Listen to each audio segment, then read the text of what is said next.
The doctor's hand quivered as he pulled me aside, his eyes flicking nervously down the corridor as if the walls themselves might eavesdrop. "Are you the father?" The question didn't hurt at first. It hung in the air, weightless, but there was something in his voice, hesitation carved deep, that made my chest tighten.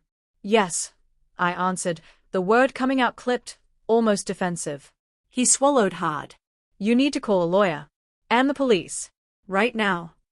My stomach knotted. "What happened?" I demanded.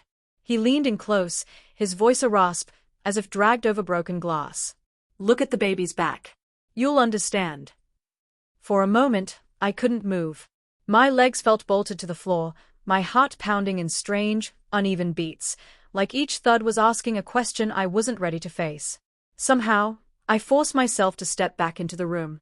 My wife lay pale and drained, trying to wear the peaceful glow expected of new mothers. Her smile was thin, delicate, a mask stretched over exhaustion. The baby stirred in her arms, bundled tightly. I peeled back the blanket. The sight stopped me cold. A birthmark stared back at me, a crooked crescent, etched on the same spot as another man I knew far too well. The room fell silent, my world splintering without a sound. I dropped the blanket and bolted. The air outside clawed at my lungs. No matter how I gasped, I couldn't breathe. Rust and smoke clung to the wind as I leaned against the hospital's brick wall, my hands trembling, my palms cold. The mark was unmistakable, the same jagged crescent scar burned into the skin of her cousin. The man she'd always claimed was nothing but family. But I had seen it, the way her eyes lingered on him, too warm, too long. And now, his mark lived on my wife's child. Not mine. The betrayal was too deliberate, too clean. Images rushed through my head, her slipping into the kitchen late at night, whispering on the phone, lowering her voice whenever I walked in, the sudden hush when I asked questions, the flimsy excuses that never matched the hour. I had ignored it all, out of love, or maybe out of weakness. But weakness leaves scars, and now those scars lived on innocent flesh. I pressed my forehead against the rough bricks until they scraped and bit into my skin, anchoring me. She had lied with her vows, lied with her body, lied while lying in my bed. And now she had given him what she had never truly given me. I didn't confront her. Not yet. Instead, I went home alone. The apartment felt suffocating in its silence. Her perfume still clung to our sheets, mocking me with sweetness. I tore through her drawers, her phone, her emails. She left no obvious trace. She'd been careful. Too careful. But there were patterns. Late-night payments. Hidden charges.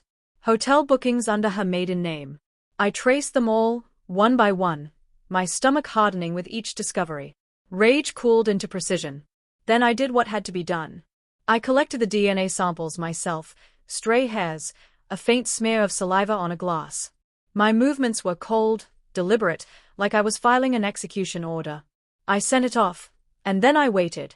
I worked, I smiled, I moved through the days like nothing had changed. But inside, I unraveled quietly. At night, I rehearsed what I'd say, how I'd look at her when the truth surfaced. I practiced silence more than speeches. Because silence can cut deeper than words. Silence has weight. Every fact, every pattern, every proof, lined up in my mind like weapons waiting to be drawn. The envelope came on a dull gray morning. Plain. Innocent. I opened it carefully, though my hands itched to tear it apart. The report inside was clinical, impersonal, percentages and numbers, science turning betrayal into something measurable. The child wasn't mine. My chest hollowed, but my lips curved into a small, sharp smile. That evening, I went back to the hospital. She was awake, holding the baby with counterfeit tenderness. "Isn't he beautiful?" she whispered. I said nothing. I simply placed the folded report in her hands. She opened it. Her face drained of all color. The air in the room shifted. "I can explain," she stammered. I didn't blink, didn't breathe, just stared, cold and immovable. And she crumbled. Tears streamed down her face, her hands shook as she clutched the child who wasn't mine. Words choked in her throat. I remained silent. My silence screamed louder than any accusation ever could. The next morning, I called him the cousin. I didn't accuse him of anything. I simply asked to meet. When he arrived, smug and unsuspecting, I slid the report across the table. His eyes widened.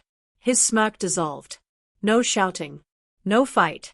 Just the quiet realization that his secret life had ended.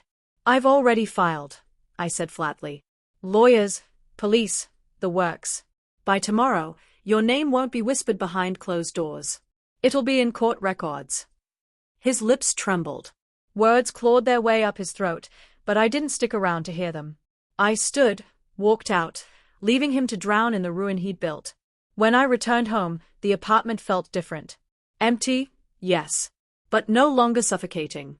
I sat in the dark, my hands steady, my heartbeat calm for the first time in weeks. The baby's face still haunted me, but the mark on his back no longer felt like my wound. It was hers. Her lie. Her shame. I owed nothing to her. Nothing to him. Nothing to the child born of betrayal. The chains had snapped. I wasn't the father, and I never would be.